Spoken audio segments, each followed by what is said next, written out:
Hi, I'm Dr. Donica Salamoon, and last week we talked about the risks of the creatures in the woods now that the weather is getting warmer.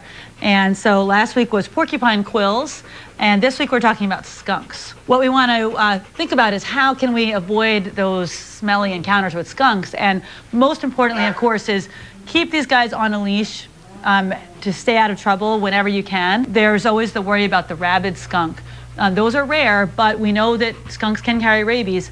With a rabid skunk, you would see signs of sickness. You would see a skunk that is circling, extra aggressive, not able to walk. So in cases like that, of course, you want to get your dog over to you as quickly as possible.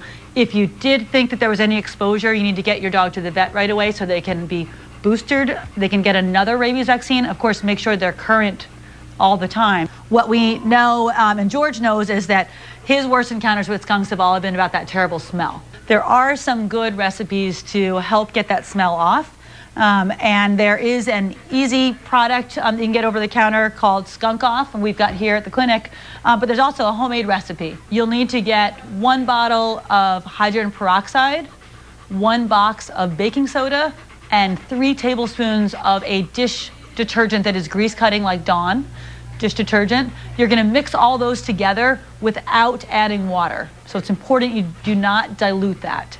So mix those 3 ingredients together, and then you're going to lather that over your dog, let it sit for 10 minutes, and then you're going to rinse it off. If you're still noticing a smell the next day, you can keep repeating that, and that is really going to help.